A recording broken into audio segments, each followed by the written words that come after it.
Hoje tem LDU e Botafogo, é o jogo decisivo das oitavas de final da Libertadores. Olha o provável time do Botafogo no telão pra você. É o John no gol, Vitinho, David Ricardo ou Marçal, com Alex Barbosa e Alex Telles. Danilo, Marlon Freitas, Savarino, Arthur, Matheus Martins ou Montoro e o Arthur Cabral de centroavante. Se pensar em termos de resultado, ganhou de 1-0, o empate avança, LDU tá longe de ser um bicho-papão, mas tem o fator Quito. E estatisticamente, eu vou mostrar para vocês como o futebol brasileiro sofre lá. Nossos times, na média, são superiores tecnicamente às equipes de Quito. Mas quando os times brasileiros enfrentam a LDU lá, é problema. 14 times brasileiros já enfrentaram a LDU na capital equatoriana. São apenas 7 vitórias em 30 jogos. Depois eu mostro o desempenho por clubes para vocês. Flamengo, Santos, Grêmio, Sport, Corinthians e Cruzeiro já venceram lá. Já tiveram vitórias lá. O Botafogo nunca venceu, tem uma derrota e um empate. O empate hoje serve, a derrota por pelo menos um gol leva a decisão para os pênaltis. O Botafogo confia muito na sua defesa, né? Jogou lá ano passado. Jogou lá no ano passado. O Flamengo jogou lá... Estreia do Arthur Jorge. Estreia do Arthur Jorge. O Flamengo jogou lá esse ano, ficou no 0-0. E aqui por clubes, o desempenho contra a LDU em Quito. O Santos tem 5 jogos, 3 derrotas. O Fluminense tem 5 jogos, 4 derrotas. O Flamengo tem 3 jogos, desempenho bom para jogar em Quito, né? Uma vitória, um empate e uma derrota. Jogou esse ano. O Grêmio tem 2 vitórias e uma derrota. O São Paulo tem 3 derrotas, o Botafogo, um empate e uma derrota, e o Internacional, 2 derrotas. E se você ampliar a ida dos times brasileiros a Quito para jogarem contra o Del Valle, essa estatística negativa aumenta. Claro, claro. Cruzeiro tem um jogo, uma vitória, Corinthians também, o Sport também, Palmeiras uma derrota, Vasco uma derrota, o Furacão uma derrota e o Atlético Goianiense um empate.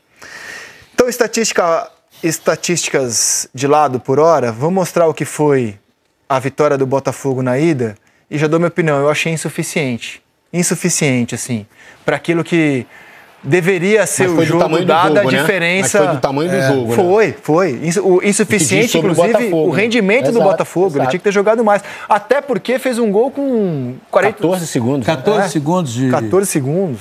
Né? Então, você Mas a partir daí, há nesse Botafogo uma dificuldade de ser contundente, de uma dificuldade de manter pressão, e o jogo foi ficando confortável.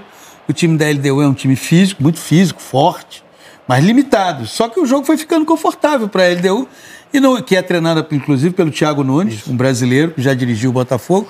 E no final a LDU jogou para perder de 1-0, mesmo pensando o seguinte: lá em Quito a história vai ser diferente. O Botafogo melhora muito no jogo de ida com a entrada do Alan no meio-campo. Acho que seria um jogador importante para estar em campo hoje. Eu não sei como é que está a condição física dele para o jogo, mas para aquilo que costumam ser as partidas em altitude, de exigência física, para mim é um cara que vence duelos no meio campo, às vezes consegue controla reter a bola, né? É fundamental.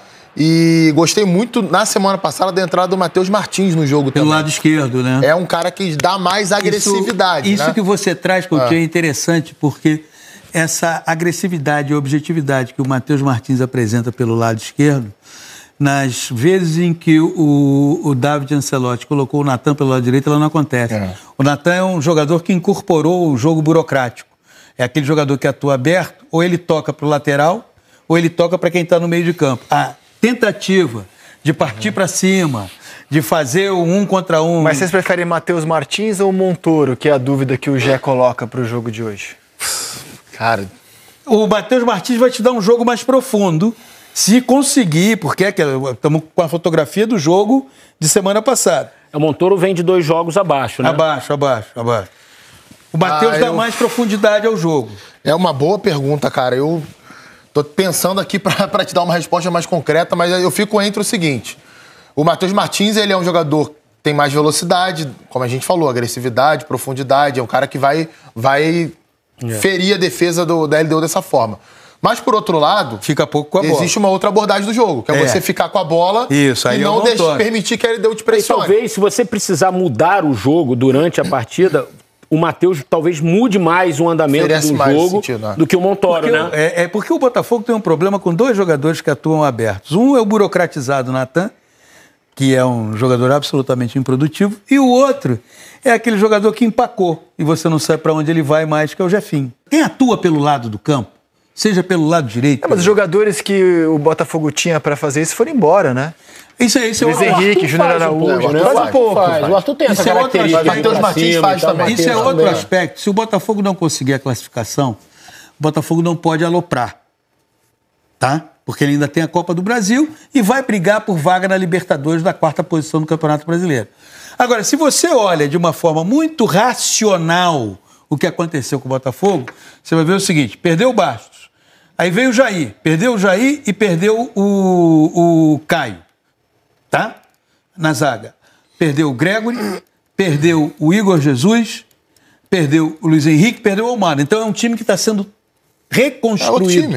É outra equipe, só que com uma Libertadores no meio do caminho contra um adversário que do ponto de vista técnico é limitado, mas do ponto de vista da altitude ele fica grande. É isso aí, vocês acabaram de ver, né, aí na bancada do Seleção Esporte TV, Eric Faria, né, André Rizek, falando sobre essa partida que será muito difícil, essa partida envolvendo Botafogo e LDU na altitude. O Botafogo não tem mais aquele jogador, né, que dribla facilmente, e o Botafogo tá indo atrás. Por isso que eu sempre peço para vocês, se inscrevam no canal para que você venha ficar por dentro de tudo que está acontecendo no nosso glorioso. O Botafogo tá indo atrás de um jogador para quebrar linhas, né, e o nome do Antony vem ganhando forças, né, assim, a cada dia, né. Então, assim, hoje provavelmente, né, o que o David deve fazer? Deve fortalecer ainda mais o setor de meio de campo e, quando aparecer as oportunidades, tentar finalizar da melhor maneira possível. Não pode, né, o Botafogo aparecer hoje com a oportunidade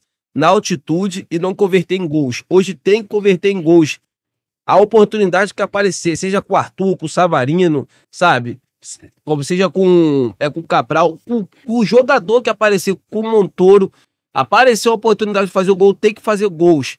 Tem que fazer gols, porque jogar lá na casa da LDU não é fácil. Vocês concordam? O que vocês acham? Quero ver a opinião de todos vocês e também deixam aqui nos comentários para vocês quanto será o placar desse grande jogão, para a gente estar debatendo sobre esse grande assunto. Conto com o apoio de todos vocês. Eu tô indo nessa. Fiquem com Deus, a qualquer momento estarei de volta e até a próxima!